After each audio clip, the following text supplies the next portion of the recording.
Oi, é a filha de narcisista de novo. Hoje eu vou falar com vocês sobre um assunto bem complicado que infelizmente tem me deixado triste nesses últimos meses, vamos dizer assim, porque é algo que mexe diretamente com a minha saúde, que eu prezo tanto em cuidar. Então, isso é bem complicado. Eu vou falar um pouco sobre o que esse relacionamento tóxico narcisista acarretou para mim e para minha saúde. Desde a pré-adolescência, eu sofro de ansiedade. Eu sempre tive medo de fazer as coisas. Eu sempre ficava pensando se ia dar certo ou não ia dar certo. Antes de acontecer alguma coisa importante na minha vida, eu não conseguia dormir, eu tinha muitas dores de estômago, eu não conseguia comer e podia ser um acontecimento bom, algo que eu queria muito, ou um acontecimento assim importante, tipo uma prova.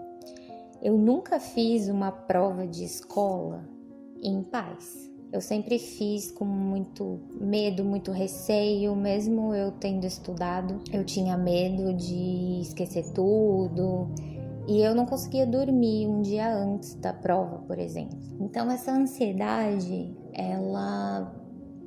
eu carrego ela desde a pré-adolescência e foi só piorando ao longo dos anos. Isso veio dela. Ela sempre fez eu ficar ansiosa. E por que eu digo isso? A narcisista, né?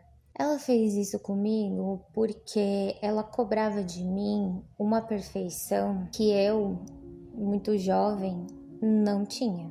E nem você vai ter. E ninguém na nossa idade de, sei lá, 10, 11 anos, por aí, ninguém vai ter essa perfeição. Porque nós somos seres humanos em formação, então a gente está aprendendo, a gente não sabe nada da vida ainda. Mas sempre foi me cobrada uma perfeição. Eu sempre fui comparada ao meu irmão. Ele é mais velho do que eu e ele é o dourado. Algumas pessoas que já sabem o que é esse termo já sabem o que isso significa. Mas para quem não sabe, o filho dourado é o filho preferido.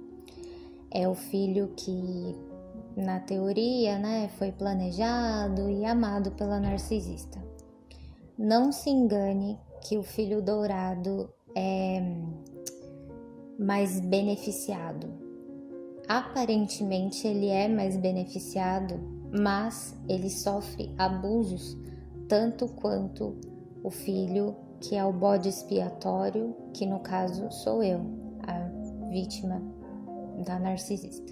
Eu vou explicar mais a fundo depois sobre o filho dourado e as outras coisas, mas basicamente é isso. É o filho em que ela vai colocar num pedestal e o outro filho ou filha, né, tanto faz, ela vai jogar lá embaixo. Como eu disse, eu sempre fui comparada a ele. Ele sempre teve uma letra muito bonita e ela falava que a letra dela e a letra dele era linda, que ele tinha puxado a letra dela e que eu tinha puxado a letra do meu pai. Ou seja, um garrancho. E sinceramente, eu nem achava minha letra tão feia assim. Era uma letra comum, de uma criança, de um adolescente e, enfim, só era uma letra. Mas ela gostava de fazer esse tipo de comparação. Meu irmão sempre foi bom em matemática e coisas mais lógicas. Eu sempre fui boa em português. E em língua inglesa, sempre tirava 10. Mas isso não era o suficiente para ela. Ela sempre comparou. Eu nunca fui muito boa de matemática. Eu sempre ficava na média das notas. E isso era alvo de comparação também. Você deveria tirar 10 como seu irmão. E por muitas vezes eu ainda tentei falar, tá, mas eu tiro 10 em português. E ela falava, ok, você não faz mais que sua obrigação. A maioria das vezes a resposta era essa. Você não trabalha, não faz nada, então é sua obrigação tirar nota boa. E era isso.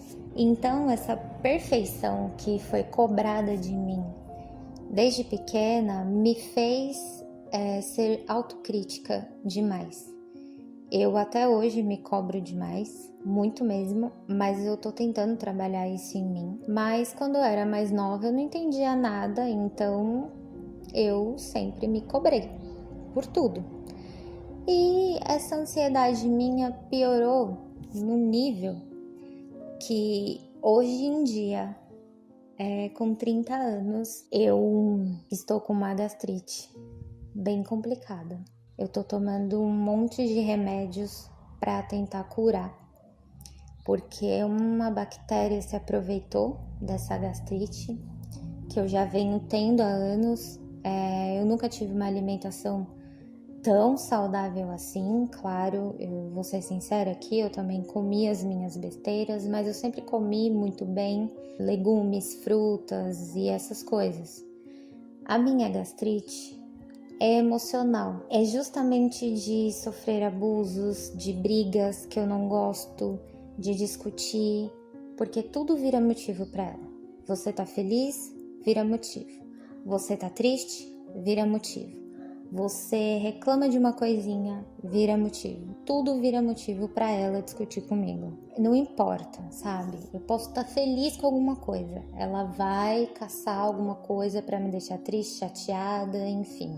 E esse problema emocional, hoje em dia, só me ferra fisicamente. Eu tenho ansiedade, eu tenho insônia, eu tenho baixa autoestima, estou com gastrite, precisando tratar. Fora os outros problemas que, sinceramente, eu identifico às vezes, assim. A síndrome do pânico. Eu passei na psicóloga e ela me falou sobre a síndrome de agorafobia, que eu tô começando a ter um pouco de fobia social, de sair de casa, isso por causa da pandemia também, mas enfim, tudo começou e foi piorando ao longo do tempo por todo o abuso narcisista. Hoje em dia eu consigo enxergar isso, mas foi depois de muito estudo, depois de pesquisar muito. Mas eu gostaria de saber, você que está ouvindo, quais foram as coisas que você infelizmente tem por causa desse abuso narcisista?